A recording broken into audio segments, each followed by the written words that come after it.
Well, I still use Bob's stuff, Yeah. but you see all these guys that they have these pedal boards that have all stomp boxes all over it. It's like, well, I have the same kind of stuff. It's just consolidated into one little box. It's a lot easier to deal with. You can't blame Bob for all that. I mean, people had to press the button on. You know what I mean?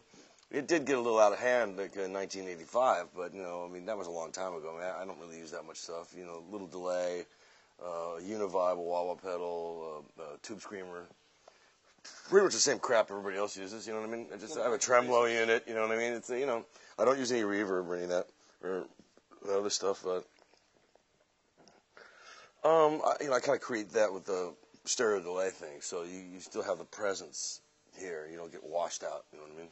I also have 612 cabinets. The middle one is completely dry, nothing.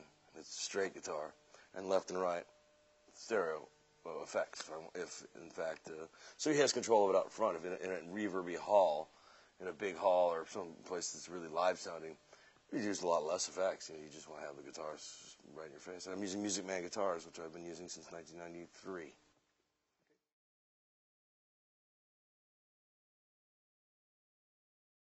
Yeah, I've heard them all. Yeah. They sent me some of the first Line 6 stuff when that first came out many years ago. Great idea. Marcus Ryle's a brilliant cat, you know what I mean, and he's a good friend. I like it. I mean, I like it to use at home, but recording is just different, man. It doesn't. They're getting better with the modeling. There's a lot of plugins and stuff like the amp farm and all this stuff that they have and the Pro Tools and all this stuff. But I really pretty much I gotta have the tubes, man. I gotta have the real stuff, Yeah.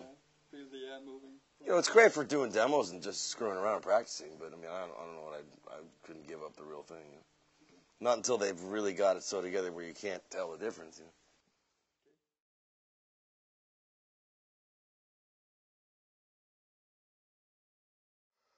Well, we live in a world where you can be instant rock star.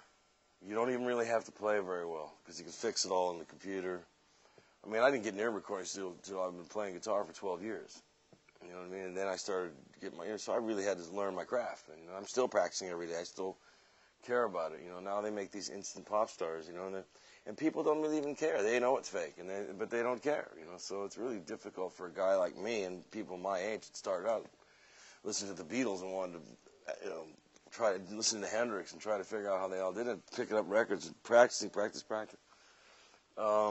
It's just a different energy. My son's a musician. He's 21 years old. He's incredibly talented, but he really knows how to play. He does, he's got his own record. He's just coming out next week, and he worked on my record, and we do things. They were doing shows together in L.A., and there's a lot of kids his age that are seeing past, a lot of the image music, you know what I mean? Where it's all, like you watch late night TV, you see these horrible bands, you go, how did these guys get on the TV? And they're supposed to be hip because the music press thinks they're hip and thinks old guys that know how to play aren't hip. So they don't write about us and they don't really say much of it. They kind of dismiss us like studio guys like that. Like they don't even know what that is. None of those kids could do walk into a studio in the afternoon with Aretha Franklin and then play with the Tubes at night and then do something I do with Quincy Jones the next day. They can't do it, man. And they put us down for that. I don't get it. I've had a great career. I mean, I'm not bitter. Please don't misunderstand me. But I just look at things. I turned 50 years old this year. So I mean, a lot of things change in my life. I mean, you kind of have a different viewpoint. I mean, I really admire. I mean, I wish it's a really terrible cliche, but I wish I knew when I was young what I know now. I would have done a whole lot of things different. But hey, at the same time, I've had an amazing run.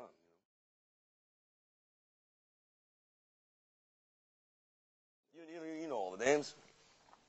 It's all the same people that you would pick. Well, maybe I don't know. I mean, I grew up with the Beatles, so it's all started there for me.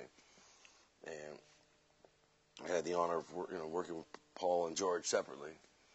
But that was quite a earth-shattering thing to see that come all the way around. Bob Dylan, man, and then Jeff Beck, Eric Clapton, Jimmy Page, Hendrix, and everything that came after that, And then I got into all the prog stuff, Then I got into all the really out stuff. Then I got into bebop and classical music. I was studying. I'm just playing in bands. I grew up with great music. Mike Landau, one of my best friends, I mean, my oldest friends, fantastic guitar player, unbelievable musician. And then there's Larry Carlton, obviously, was a huge, mentor of mine, you know, and we worked together and won a Grammy together a few years back on a jam band record. And so I've gotten a chance to work with some pretty amazing, Robin Ford, I mean, yeah, Mike Stern, I can go down the list. I mean, it's endless. Alan Holdsworth. And there's a lot of young, there's a really great musicianship happening in the metal scene. The young metal scene, these kids can play. But then to the metal scene, these guys take their music real seriously, and I really respect that. So there's a resurgence of really strong musicianship coming. I think the pendulum's about ready to swing back. You got to be able to play good and not be a phony. Because even my mom knows, did they fix that with the computer? Is that a pro thing? Was that tool that they have, you know, to make them sound good? It's like, so, you know, it's common. I mean, I'm so anti that. There's no loops. There's no samples at my shows, man. Every note and every voice is real. So many people are faking it these days. It's pathetic. People that you would never expect. Wait a second, look, I gotta, you know, because I sound like some bitter old fuck right now, but I don't want to sound like that, because there's some great new bands as well. I look at Radiohead, I look at Coldplay, I like melodic music played by really good players. They're very interesting, inventive. I'm just saying there's a lot of run-of-the-mill crap that the pop press puts up as like, oh, these are the guys that are the greatest. I like Arcade Fire, I like some of this other new stuff that's out there, but come on, man, you know what I'm talking about. You're a musician. Sometimes you just go, wow, man. What happened? We're supposed to get better from the Beatles, not worse.